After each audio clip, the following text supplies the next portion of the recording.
Hey everybody, Goosebumps for Dummies here, back again with another video, and today we're going to be ranking the original Goosebumps series. Yes, all 62 Goosebumps books from the original series that we all know and love. These have iconic cover arts and iconic stories, and very well-known titles. This ranking is going to go a little bit like this. We're going to talk about the first 10 books a little bit more, and the final 10 books a little more, or rather the worst 10 and the best 10 a bit more. And then we're just gonna kind of slow down, or sorry, speed up a little, not talk about them as much when we get to like the middle of like 40 or so. So yeah, that's how it's gonna go. I hope you guys are excited, and if you want, you can maybe check out some of my book reviews. While I have not reviewed all of the OG series, I reviewed a good chunk of it, like 45 of the books I'd say. And yeah, if you hear anything interesting in my opinions, you can go watch one of those reviews if you want to hear a bit more, because I'm not going to be, like, making a whole review every book, like 10 minutes. That would be a hell of a ranking. So yeah, let's get to it. My least favorite book, number 62, The Barking Ghost. This book does a lot of wrong. I think this book kind of sucks even. It's doggy doo-doo. Barking Ghost has a great first 15 pages, nice and creepy, even if there is a little fake out in there, which kind of bugs me. I think this book, from then on out, sucks ass. It's a complicated mess. It's not very fun to read. The story is very bland. And when you get to a certain twist later in the book, it is just it's shit fiesta from then on out, right? It is not great.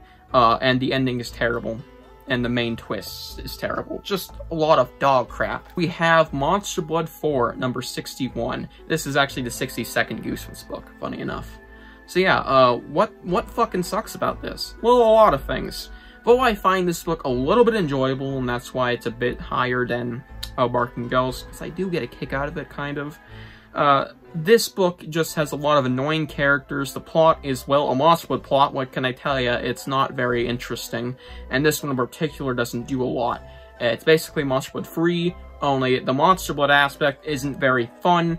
And though it's a bit more unique than your average Monster Blood book, it just sucks. Book 60 on my list. My best one is Invisible. This book does some things cool.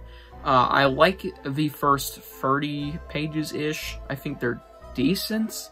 Well, they do a terrible job at hinting at some stuff, and I think the book gets weirdly weird and not very good as the book goes on. There are some decent moments, but overall the book ain't a great story. And I think it really falls on its face when it comes to reveals. While I like some aspects of the final chapter, it doesn't do a great job of closing the book, and it literally just leaves off mid-sentence. So, yeah, not great. Next up, we have book 59 on my list, Be Careful What You Wish For. Now, this one I don't think is very bad. I think this one does some decent stuff. Decent? The main thing I'm saying is the disappearing scene, if you know what I mean. Besides that, really, this book just sucks. It's boring, even. I don't like calling books boring, but when they are boring, I will say they are boring, at least to me. You can find more enjoyment in them. This is just my opinion, of course. Samantha Bird is a not very good protagonist. I think all of the characters really suck besides Clarissa the Genie, who is decent, I guess. The twist sucks. The twist at the end of the book, horrible. God-awful, even. And yeah, this book's plot is very bland. It is literally a giant trope, which is literally be careful what you wish for. That's the trope. Yeah, not very enjoyable. Number 58 on our list, we have Say Cheese and Die Again. So excited to talk about this one. Say Cheese and Die Again. It can honestly flip around and be even lower than it is right now. It's not a very good book. It has a lot of horrible writing, especially in the characters. The plot is just not there. It's really stupid. Like, this kid is literally putting many lives in danger to get a fucking A in like, history or some shit. Really stupid. The characters suck. There is a really inappropriate scene where a girl's skirt falls down, which is just straight up weird. And, yeah, the climax of the book, where you may or may not be getting some fat-shaming stuff. You know, I'm fatty. I'm a little offended. Just joking, I don't care. It's just gross. Next up, we have Curse at Camp Cold Lake. This one is hella loved on Reddit. But I don't love it, and I don't know why people love it, and it's probably just because of how dark it can be, and the villain. The villain is whatever for me, and the darkness of the book kind of sucks. There is a suicide kind of theme going on, which is not good for Goosebumps, and it is done really shittily, I feel. Like, it makes the main character look like a genuine asshole, which they kind of are, to be honest. I hate the main character. Well, lightly hate her. I think the book's plot is stupid. I don't really like where the book goes when it gets into the ghost stuff, and the final, like, 10 pages just aren't very good. Number 56, Monster Blood 2. I used to really like this one, but upon reread this past year, like, I think March or April, it is the most mid Goosebumps book in the original series. This is like a flat-out 5 out of 10. I don't think it genuinely sucks. It has some things that sucks in it, like the whole Monster Blood story. You know, it's a Monster Blood story. It's not very interesting. Cuddles is just kind of whatever. I kind of like them, but like I said, they're really whatever. The characters are whatever. A lot of stuff in this book is just whatever. The plot is whatever. Yeah, not really a lot I can say about Monster Blood 2. Go Eat Worms. This was used in the Goosebumps 2023 series, and I have no fucking clue why. It's not even popular. And this book sucks. Like, almost. It's borderline sucks. This book does a lot of things really shittily, and it's kind of tropey. It literally is just Night of Living Dummy of Worms, and I'm not a big fan of that. This book has some decent stuff. I kind of like the giant worm aspect story, which is teased throughout the book, which is decent. I like a certain segment in a abandoned house, I believe, but that's about it. Night of Living Dummy of Worms, what can I say? Number 54 is actually book 53 in the series, Chicken Chicken. Now, Chicken Chicken is just the community's punching bag, I feel. Or rather, it's meme factory, because a lot of people don't like this book. But I don't think it's that bad, honestly. Chicken Chicken has some decent stuff, it has some nice body horror, and I like the villain of the book. But it does suck, to be fair, in a lot of ways. I think the plot isn't very good. I think some of the explanation towards what's going on and why is really dumb. The final 10 pages of the book kind of suck, like, genuinely. There is some cringy stuff involving the chicken turning into this really weird shit. And, yeah, this just isn't the greatest of Goosebumps books, to be fair. Number 53, Legend of the Lost Legend. What the frick? Now, this book is very hated, and this is one I can understand a lot more than Chicken Chicken. I like it in some ways. It does have a few flaws, like, the plot isn't very good. I think that some of the twists are kind of, whoa, it's weird. And, yeah, this one just isn't particularly one of the more great ones. In terms of story, there's ones that are just way better than it, but I kind of like some stuff like the giant cats, and I like the idea of the Lost Legend. Kinda cool. Revenge of the Lawn Gnomes. Yeah, you might get a little pissed if you're one of those movie fanboys, or you just genuinely like the book. No offense. It's just like, this book does basically Night of the Living Dummy 2, specifically 2, for reasons, with lawn gnomes. Not a big fan of it, really. I think the scares, if you want to call them that, aren't very good. I think the plot is bland. This book is a boring mess with a lot of shitty moments, and Moose is a horrible character. Major McCall is annoying. I don't really like the main character very much. The dad's just like, what the fuck? Yeah, shit fiesta, but I think the final 20 pages almost saved the book. Next up, we have number 51, You Can't Scare Me. You Can't Scare Me is probably, like, the most boring book to a lot of people, and though I really do agree with that, I have some enjoyment out of it. It's just a very long revenge story. Way too long for its own good. Number 50, The Abominable Snowman of Pasadena. This book almost is really darn good, and I think it actually rocks for the first 100 pages. Like, it's genuinely, like, A-tier Goosebumps. It's very creepy, and it has a lot of scary moments, and I really like The Abominable Snowman. Also, you know, it's just genuinely good story. Until the final 20 pages. They dropped the ball very hard there. Not very good. Some shitty twists, shitty moments, and the ending is horrible. Next up, we have The Phantom of the Auditorium. Now, this book is just another You Can't Scare Me, only I like this one a bit more because it's more interesting. And this is more of a whodunit than a revenge story. But yeah, this one is way too long for its own good. It should have been a lot shorter. I mean, I know it's trying to be a Goosebumps book length because it is a Goosebumps book, but it's like, this doesn't work for a Goosebumps book unless you do a little bit more. Yeah, this one's boring. Really boring. I'm not afraid to admit it anymore. But I kind of like it. Piano Lessons Can Be Murder. This one I kind of can get behind, and I know there's a bit of a fan base for it coming out as of late. And I like some stuff. I think that some of the horror in this book is really good. And I think there's some genuinely scary stuff, like in the climax, and of course the ghost lady, especially one scene where her face falls off. Really disturbing. But this book just doesn't do a lot for me.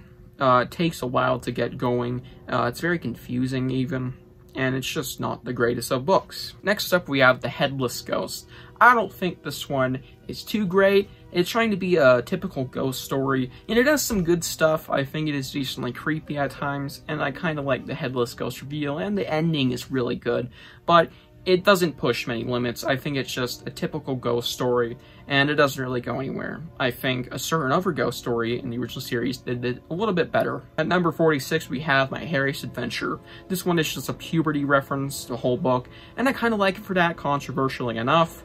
I think the story is decent. I like Larry Boyd as the main character. He's decent.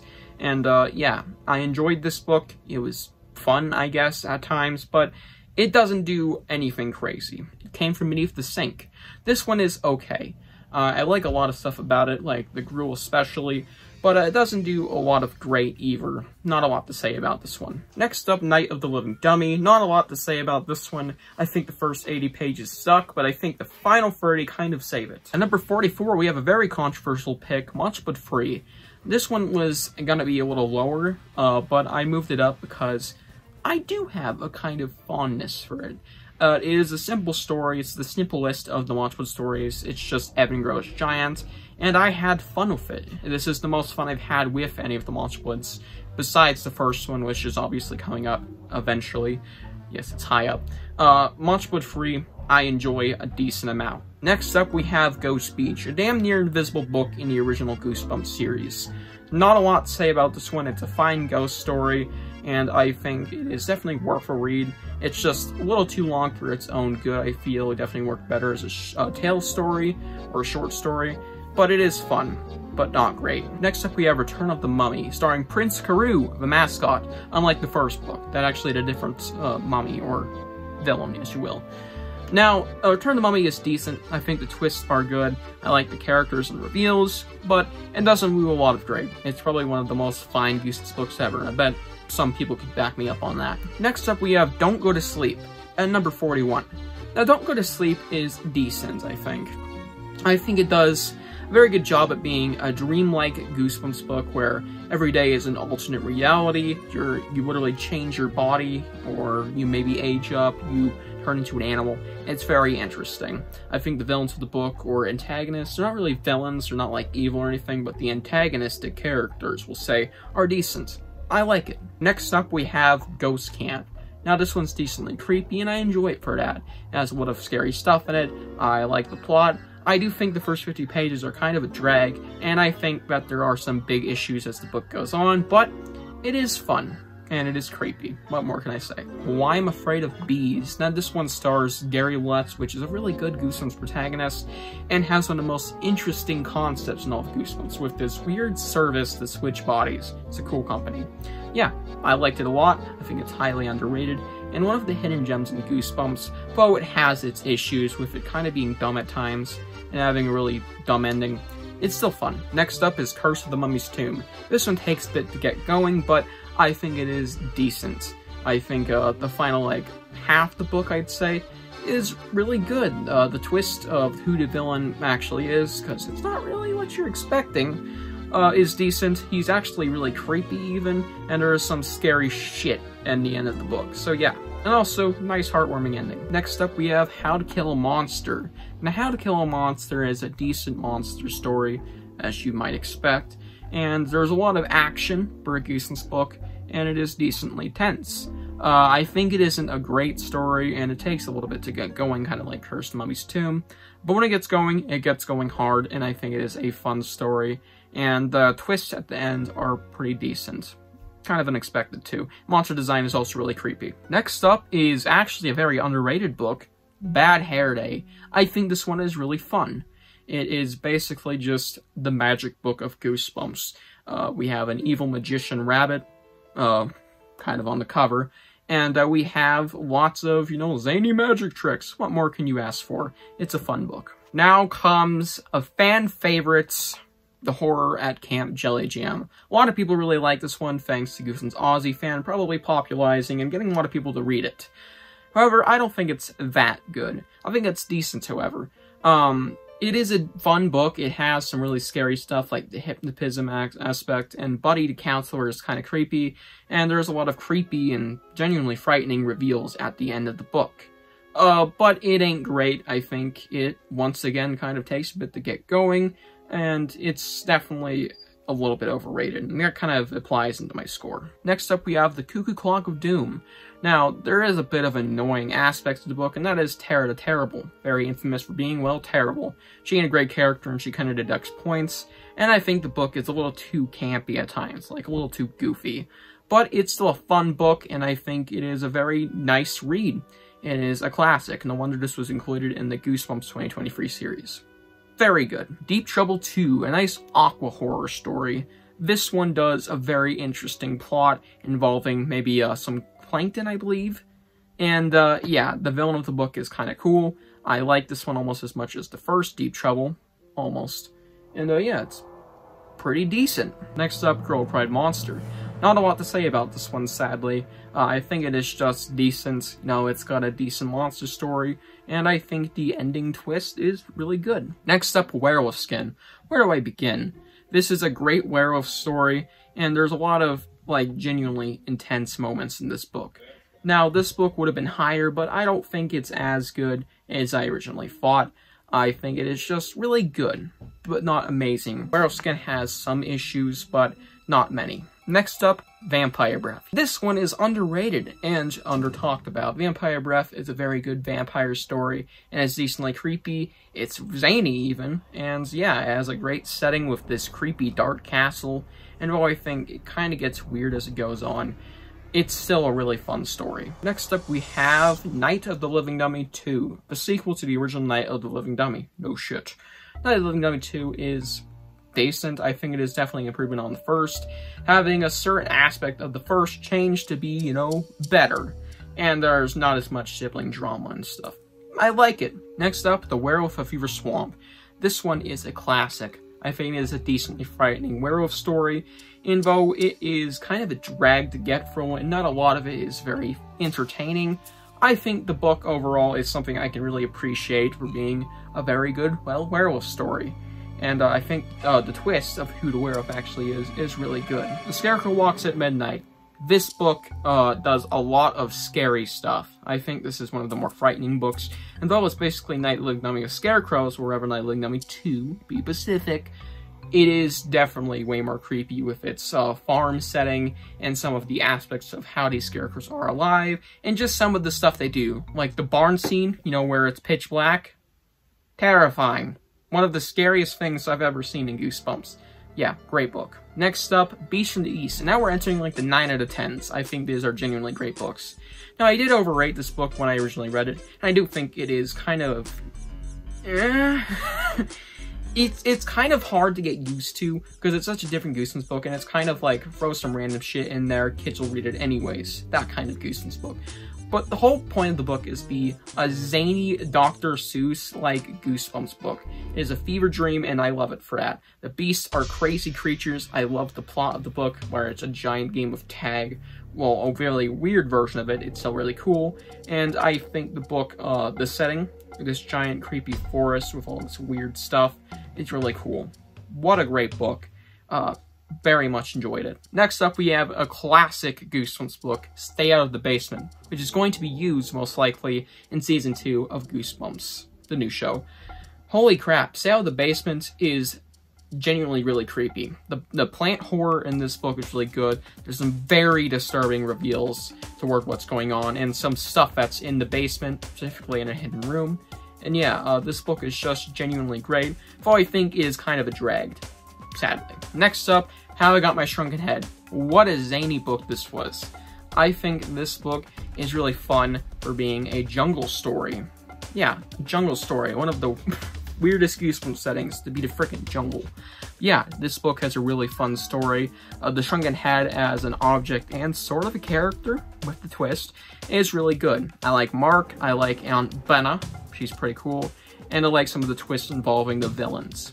Very decent. Next up we have Night of the Living Dummy Free. Not a lot to say about this one, this is just more comes down to preparation. I slightly prefer this one over Dummy 2.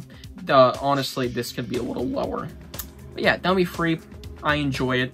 It is a nice dummy story, and yeah, it just does a lot of what Dummy 2 does, only I like this setting more, I think, and that might be why I put it higher. And it's more enjoyable. I also really like the characters, they're genuinely great. Next up, we have Monster Blood. Now, Monster Blood is one of those stories where it's like a lot of nostalgia really plays a part in this. The plot is not very interesting, I'll be honest. But Monster Blood is just a fun book, and it is a very heartwarming story. I think the characters are very well written in this one.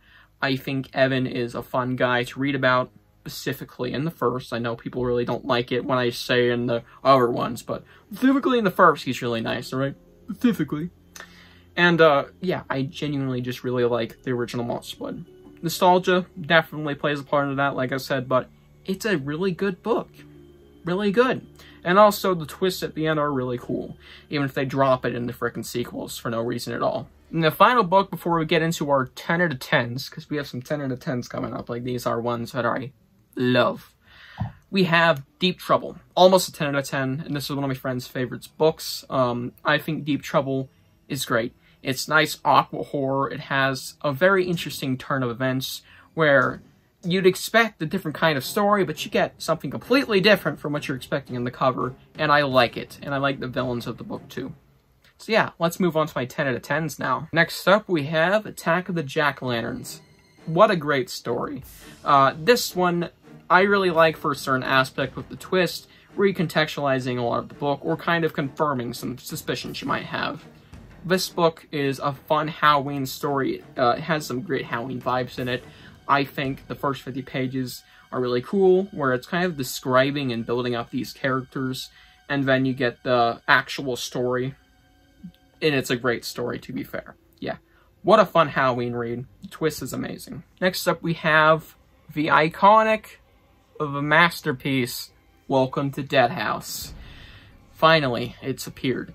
Welcome to Dead House is a great book. Don't get me wrong. I could honestly flip it a little higher, but the thing is, the only issue I have with this book that doesn't really drag on the score a lot, but puts it below these guys, is it kind of drags.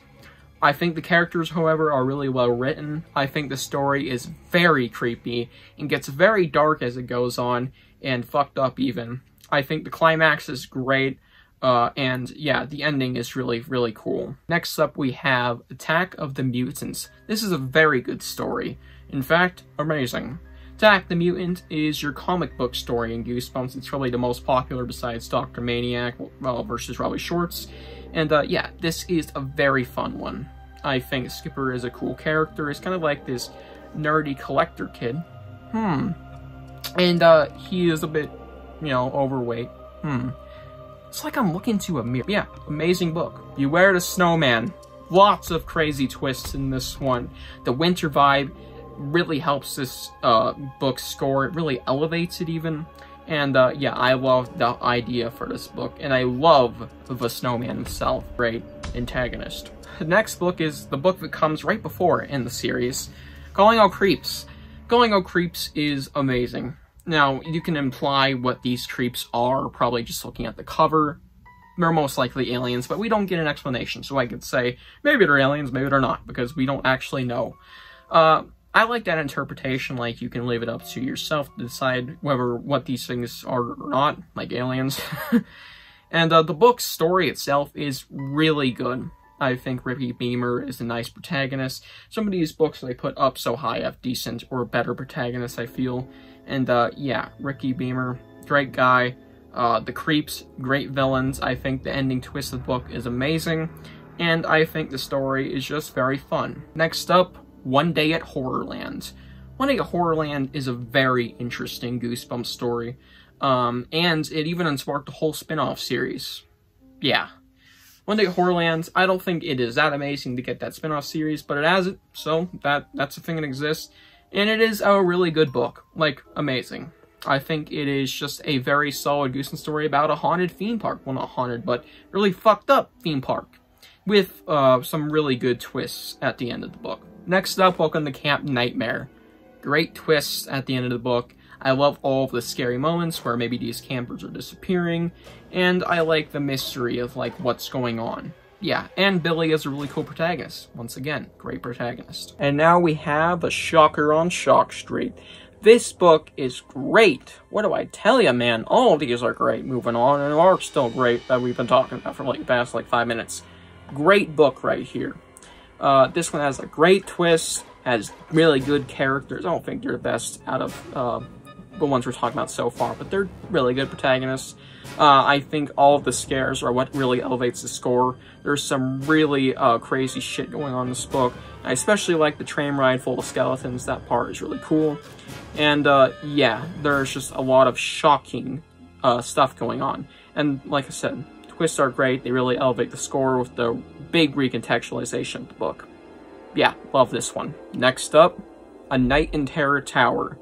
Just a flat-out great story with a lot of disturbing moments involving maybe some dementia references, and also this very creepy motherfucker on the cover. Yeah, love this book. It's very creepy. It's got a lot of insane twists, once again, and the main characters are, once again, really good, you know?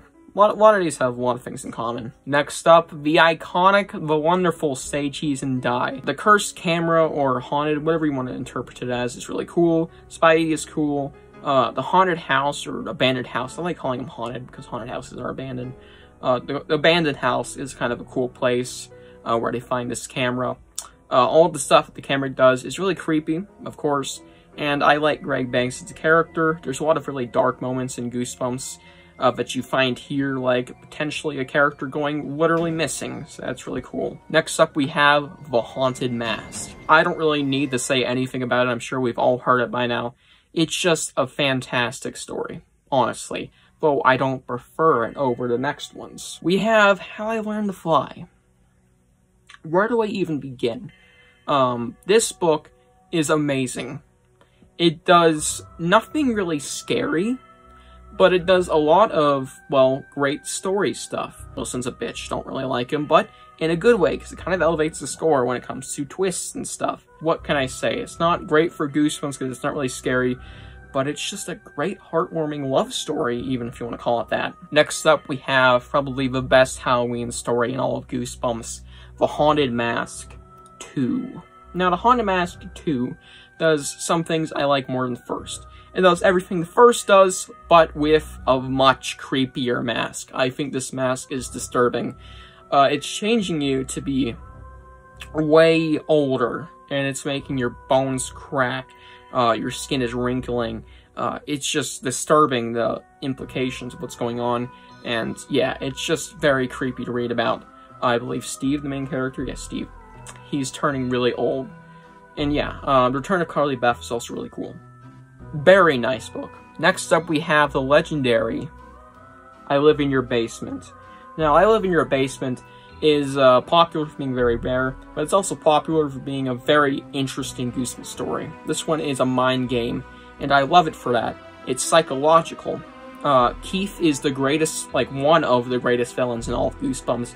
I think he is unbelievably crazy, and he is just, holy hell, disturbing. I mean, this is one of his forms, I'll tell you that. What a villain. The main character is decent, the other characters are decent. The twists and turns make this book so fun to read. You never know what's going to happen next, and if your reading is truly the reality that, you know, is real. Yeah, it's kind of like Don't Go to Sleep. only much more intense. Moving on, we have Let's Get Invisible. Wow, is this book underrated. This book, mainly my love for it is the insane concept of this mirror. It is so scary to me, and the way it's described in the book is disturbing.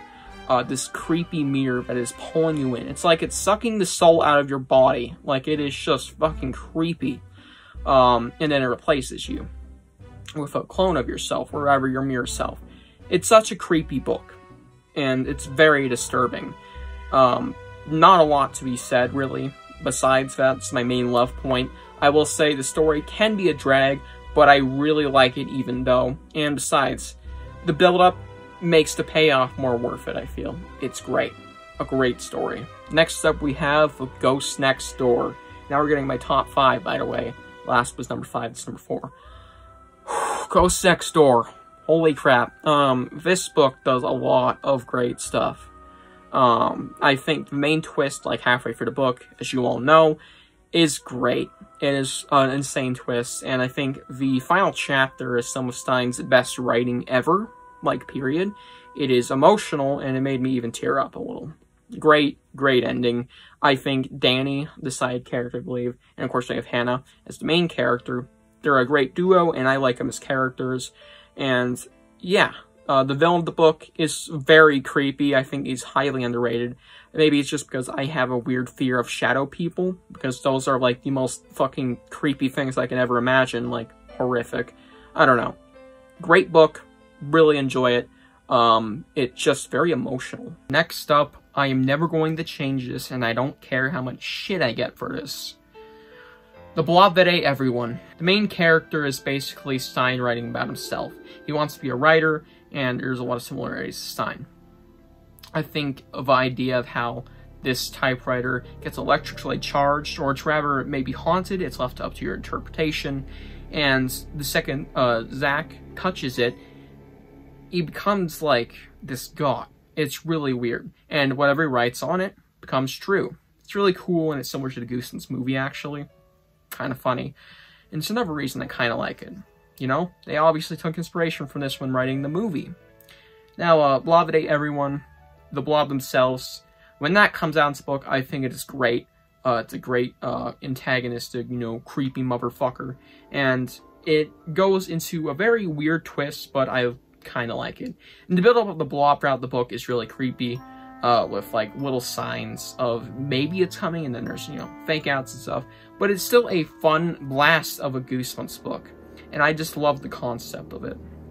Very entertaining, and though it isn't like an amazing 10 out of 10 for most people, I think some people should maybe give this a reread or something. Definitely a great Goosebumps book in my eyes. Next up, this honestly could be my favorite Goosebumps book of all time. This is really just my top 2 Goosebumps books ever. But it's not, and I haven't actually reviewed it yet. And I want to, but I think I'm going to save it for the end of my OG series reviews. But we'll see. And that is The Haunted School. Holy crap. This Goosebumps story had me in tears. It was genuinely one of the most disturbing things I've ever read. And the concept alone, like just telling you the idea, is fucking insane. Basically, if you guys know the Backrooms, which is some sort of internet thing, imagine that, but 10 times more horrific. It is unbearably awful. There is a cult of little kids who have been trapped in this black and white dimension of fog and nothing more besides the school building, which they can't even get back into. And they're drinking black pus liquid from a giant hole in the ground. And they're fucking demented as almighty hell. They don't even, I don't even know if they speak proper English anymore. They have been trapped in this fog for like 50 years, and it's just so disturbing. And not even to mention that, we have these kids who have been trapped in a single room for 50 years, doing basically nothing, and they can't age and they can never die. They are trapped there for all of eternity. Holy hell, it's horrific. It's one of the, it adds like 4 points alone for that. Because I love it. It's so fucked up. And not to mention that the story is great. Discovering all of this is a thrill. The idea of how you get there is very creepy. And it's kind of like no clipping the Backrooms, which is really cool. And yeah, Very disturbing of a read. I like the main character. They even have, like, a divorce thing going on with their family, which is really cool. Never see that in Goosebumps. It's not really touched upon much, really, but it is coolly thrown in there, and I like it. I like the fact that everything kind of happens, like, in the blink of an eye. Like, 1 hour, you're completely fine. The next hour, you just experience one of the most frightening things ever. Because this whole book takes place in, like, 1 hour, pretty much. Or rather, a big chunk of it, which is crazy. But yeah, this is one of the most insane Goosebumps books I've ever read. Sorry I was rambling there, but I love this book, genuinely.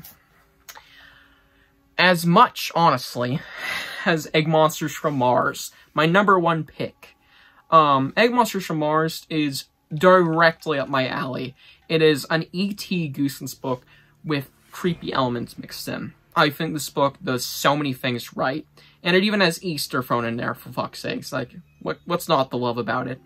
Egg Monsters from Mars is about aliens, as you can tell. And I love aliens. They're one of my, you know, obsessions when it comes to Goosebumps. I'm always looking out for those alien books. And there tend to be ones I usually enjoy more. Minus Body Squeezers. But, that's a story for another day. Egg Monsters from Mars is right up my alley because of the alien aspect. And, you know, E.T. is one of my favorite movies of all time. And what this story does involves a mad scientist, and I think when it goes fair, it goes hard. Like, it's, like, genuinely great writing.